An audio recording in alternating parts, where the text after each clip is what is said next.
आज सभी विद्यालयों में, झारखंड के सभी विद्यालयों में आज 14 तारीख को ये मानसिक स्वास्थ्य दिवस मनाया जा रहा है और इस अवसर पर एक सेमिनार या विशेष कक्षा का आयोजन किया जा रहा है, जिसमें बच्चों को उसके मानसिक स्वास्थ्य के बारे में बृहद रूप से जानकारी देनी है, उनकी समस्याओं को, ताकि वो अपनी समस्याओं को अच्छे तरीके से फेस कर सके और जीवन में सफल हो सके। विश्व स्वास्थ्य संगठन में जो मानसिक स्वास्थ्य को परिभाषित किया है, कौन?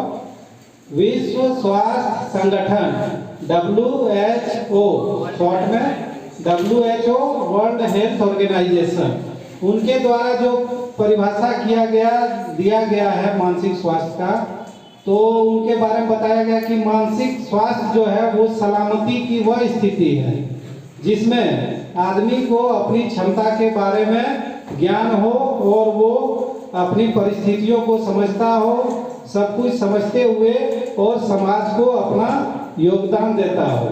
ये है मानसिक स्वास्थ्य का डिफिनेशन। अभिप्रेरणा क्या है?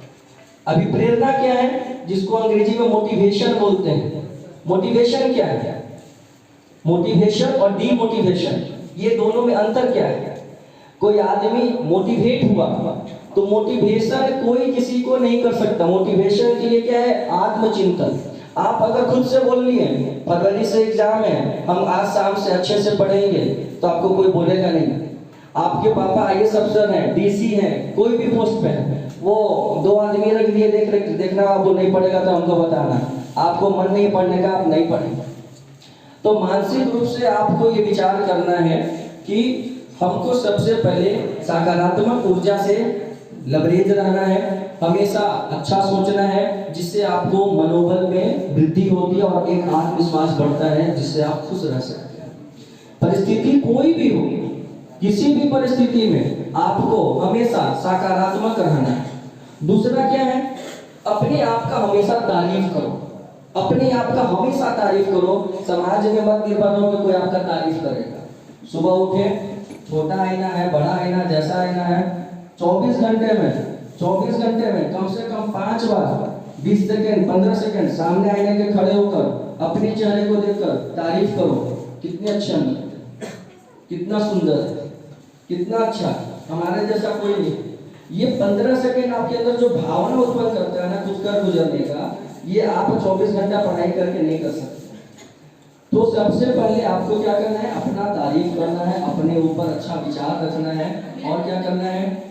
पूरी नींद, गहरी नींद बहुत बड़ा दवा के रूप में काम करता उपाय है मानसिक स्वास्थ्य को बनाए रखने के लिए। कभी कभार नहीं सो पाए किसी कारण से तो अलग बात है, लेकिन एक नियमावली बनाइए कि हमको इतने देर सोना है।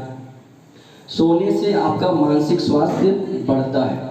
इसका मतलब ये नहीं कि सर छुट्टी है तो 12 बजे तक सुतल है, अभिभावक उठाने आए तो बोले हम मानसिक स्वास्थ्य का वृद्धि कर रहे हैं, ऐसा है क्या? नहीं। एक उचित जो नींद होनी चाहिए वो आपको लेना है। उसके बाद क्या और तरीका हो सकता है मानसिक स्वास्थ्य को बढ़ाने का? ये इतना महत्वपूर्ण चीज है जिसके बिना आप इस तरह के आधुनिक समाज में, जहाँ व्यंग्य ज्यादा है, आलोचना ज्यादा है, आपके दुश्मन ज्यादा हैं, वहां पे अच्छे से कार्य को करने के लिए, अच्छे से जीवन को जीने के लिए आत्मविश्वास आपका जरूरी है। आत्मविश्वास आपके मानसिक चेतना से मिलेगा, और आपका आत्मविश्वास जगमगा गया तो 4 आदमी आपको मिलकर गलत राह पे ढकेल देंगे। तो आपको अंदर से मजबूत रहना, मानसिक रूप से। कुछ भी हो जाए हम अकेले कर लेंगे, हमको नहीं पूरा सहारा की जरूरत है। उसके बाद अच्छा खाना, पौष्टिक खाना, भर पेट खाना और पेट से ज्यादा खाना, दो अलग अलग चीज है। भर पेट खाना खाइए, पौष्टिक चीज खाइए। अगर नहीं होता है तो चना, जो आसानी से उपलब्ध है, चना, मूंग, बादाम, ये सब बुलाकर सुबह में खाइए, जिससे आपके पॉजिटिव थॉट्स रहेंगे और आपके अंदर ऊर्जा भी बना रहेगा। पर्याप्त मात्रा में पानी पीना। अगर आप पर्याप्त मात्रा में पानी नहीं पीते हैं तो भी आपको चिड़चिड़ापन लगता है, आपका ध्यान, आपका कंसंट्रेशन लूज होता है ना। और क्या कर सकते हैं? योग। क्या कर सकते हैं? ध्यान।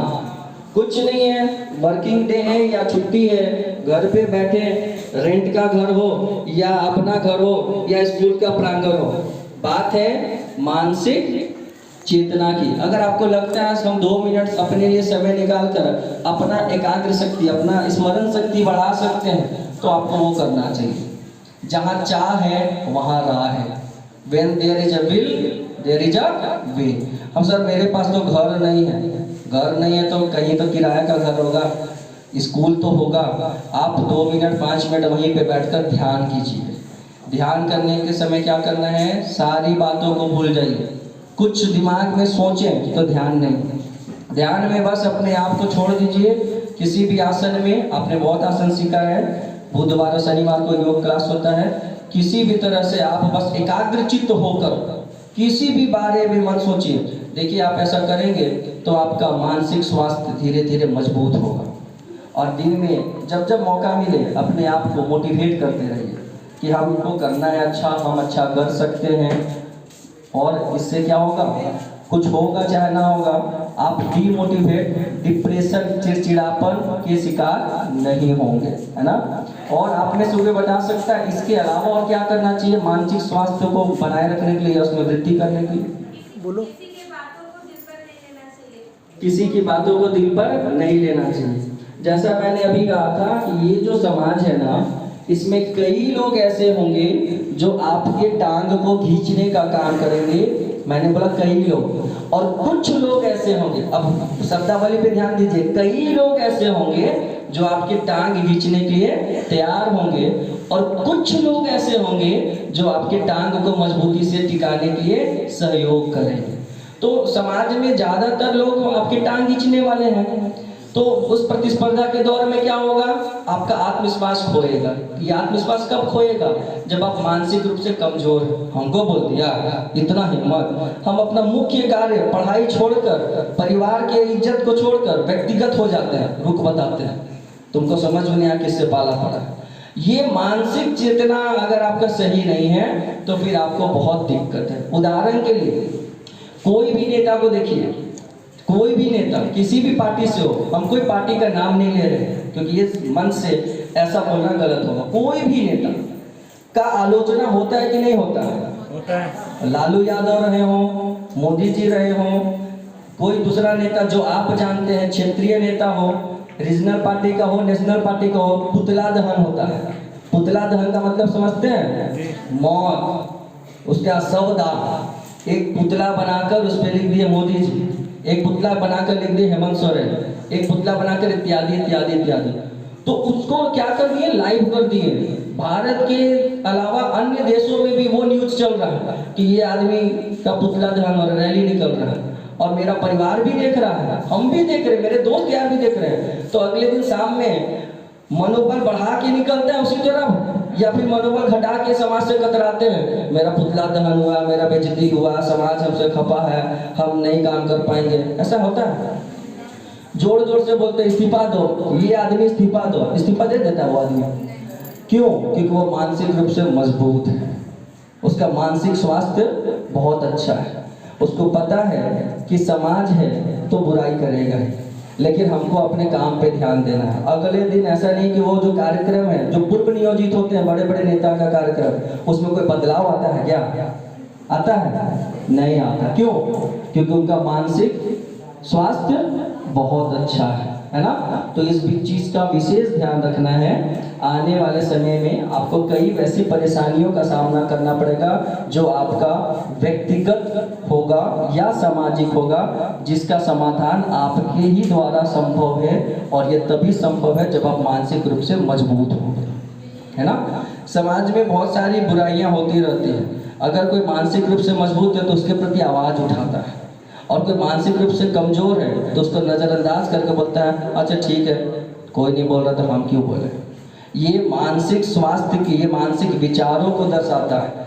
कभी कभी 100 के भीड़ में एक आदमी बोलता है, और ऐसा बोलता है कि 100 में से 99 आदमी जो सुन रहे थे उसमें से 4 आदमी फिर उसके पक्ष में आ जाता है, और फिर 5 के काफिले को 55 होने में देर नहीं लगता, और फिर 55 100 में तब्दील हो जाता है।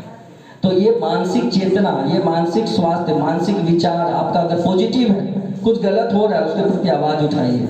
ऐसे नहीं तो फिर समाज आने वाले समय में उस तरह के विचारों वाले आदमी से भरा रहेगा। और आप समाज के प्राणी हैं, सामाजिक प्राणी हैं, समाज से हटकर अकेले जिंदगी जी सकते हैं क्या? अगर जी सकते हो तो कोई बोलिए।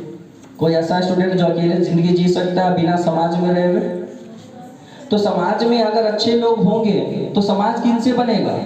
आपसे या हम लोगों से? हम लोगों से। तो प्रत्येक व्यक्ति को अपना मानसिक स्वास्थ्य बनाए रखना चाहिए। ये जो आए दिन सुनते हो, लूट हो गया, भ्रष्टाचार, इत्या बलात्कार, किडनैपिंग, एक्सटॉर्शन, ये सब क्यों होता है? क्यों होता है? मानसिक स्वास्थ्य की कमी के कारण। उनके घर में भी तो माता पिता होंगे, भाई बहन होंगे, दोस्त होंगे। कोई नक्सलवाद में चला गया, कोई टेररिस्ट बन गया, कोई इंजीनियर, कोई डॉक्टर बन गया। दोनों में अंतर क्या है? ये व्हाइट कॉलर जॉब है, इनका समाज में इज्जत है, और वो क्या है? व्हाइट कॉलर जॉब नहीं है। दोनों तो काम कर रहे हैं, दोनों में आरबीआई का पैसा मिल रहा है कि नहीं मिल रहा? कोई रंगदारी में 5,000 रुपया मांगता है तो उससे वो राशन खरीद सकता है कि नहीं? और कोई महीना भर 5,000 रुपये कमाए उससे वो राशन खरीद सकता है कि नहीं? दोनों में अंतर क्या है? मानसिक स्वास्थ्य की कमी और मानसिक स्वास्थ्य की वृद्धि। जब आपको लगता है कि हम कुछ गलत काम कर रहे हैं, उसके बावजूद अगर आप गलत काम कर रहे हैं, इसका मतलब आप मानसिक रूप से मजबूत नहीं हैं। और जब आपको लगता है कि हम सही काम कर रहे हैं, गलत काम है तो छोड़ दें, क्योंकि ये मेरे और मेरे परिवार और मेरे समाज के लिए सही नहीं है, इसका मतलब आप मानसिक रूप से मजबूत हैं। तो मानसिक रूप से मजबूत रहने से क्या होगा? अच्छा समाज बनेगा, समाज से अच्छा राष्ट्र बनेगा, है ना? इसलिए इसको हल्के में नहीं लेना सर। मानसिक क्या होता है? मानसिक से ही आपका शरीर है, और फिर शरीर से फिर वो क्रिया है जो आप क्रियान्वित करते हैं। ठीक है, मैं आगे जो है मनोहर सर को मंच पे आने के लिए आग्रह करूंगा और आपको इनके बारे में और विस्तृत जानकारी देंगे। धन्यवाद। क्योंकि देखो, कोई भी अगर गलत रास्ता में चला जाता है, गलत स्टेप उठा लेता है या कुछ गलत कर लेता है, करने वाला मरने वाला एक बार मरता है, लेकिन उसके पीछे जो लोग हैं वो बार बार मरते हैं, बार बार अफसोस करते हैं, बार बार वो रोते हैं। जिंदगी उनकी बिल्कुल खत्म हो जाती है। किसी का जवान बेटा, किसी की जवान बेटी जो है वो घर से जो है उसका जो है जनाजा निकल जाए, उसका जो है डोला उठ जाए, उस गार्जियंस के ऊपर क्या गुजरता होगा वो सिर्फ गार्जियंस जानते होंगे, उसके परिवार वाले जानते होंगे। कितनों ही मुश्किल वक्त आ जाए, कितनों ही कठिन घड़ी आ जाए, कितनों ही मुश्किल वक्त हो, वहां पे वही हम कह रहे हैं ना, साफ साफ कह रहे हैं, आत्महत्या या खुदकुशी के बारे में बिल्कुल नहीं सोचना चाहिए। बिल्कुल मत सोचना, बिल्कुल नहीं, एकदम से नहीं, कभी इसको अपने ज़हन में लाना ही नहीं है। क्योंकि वही कह रहे हैं ना, जाने वाला एक बार जाता है ना, उसके पीछे कई लोग हैं जिनको बहुत तकलीफ होती है, बहुत तकलीफ होती है। यहाँ पे तुम तकलीफ देते रहो माँ बाप को, कोई दिक्कत नहीं है, लेकिन वो तकलीफ जो उस तरह के बच्चे कदम उठा करके जो है अपने माँ बाप को देते हैं, उससे बढ़ के कोई तकलीफ उसके माँ बाप को नहीं पहुँचती है। शुरू से लेकर के जो है 15 साल, 17 साल, 18 साल जो है वो बच्चों को करते हैं, पाल पोस करके। कितना मुश्किल जो है उनको जो है पालने पोसने में, वो क्या क्या दिन देखते होंगे, क्या क्या दिन उनको देखना पड़ता है। और फिर एक पल में, एक लम्हा में जो है स्टूडेंट्स जो है उस तरह का कदम उठा लेते हैं। वो सिर्फ और सिर्फ जो है वही कह रहे हैं ना, मानसिक स्वास्थ्य ठीक नहीं रहने की वजह से वैसा करते हैं। जब भी इस तरह का कोई मुश्किल वक्त आए, जो सबसे ज़्यादा विश्वासी हो, विश्वासी अगर मान लो माँ बाप से बोलने में किसी तरह की कोई झिझक होती है, बोल नहीं पाते हो, डर लगता है, घबराहट लगता है, कोई ना कोई तो होंगे जो तुम लोगों के दुख दर्द समझने वाले होंगे, कोई तो होंगे। अपने दोस्त के पास बात करो, अपनी सहेली के पास बात करो, अपनी चाची, मामी, दादी जो भी है उसके पास बातचीत करो। अब बातचीत जब तक नहीं करोगे तब तक जो है माइंड शांत नहीं होगा, दिमाग हल्का नहीं होगा, और फिर अकेले रहोगे, घूरते जाओगे, सोचते रहोगे, फिक्र करते जाओगे। आहिस्ते आहिस्ते आहिस्ते आहिस्ते लोग इतना डिप्रेशन में चले जाते हैं कि फिर उस तरह का कदम उठाने के लिए मजबूर हो जाते हैं। लेकिन वही उस तरह का कदम उठाते हैं जो बिल्कुल एकांतवासी होते हैं, एकांत में रहते हैं, किसी से मिलना जुलना नहीं, बातचीत नहीं करना। वही कह रहे हैं, सबसे अगर बातचीत नहीं कर सकते हो तो कम से कम जो करीबी हैं, जिसके ऊपर तुम लोगों को विश्वास है, जिससे हंसी मजाक करते हो, उसके पास जरूर बात करना चाहिए, चाहे कोई भी बात हो।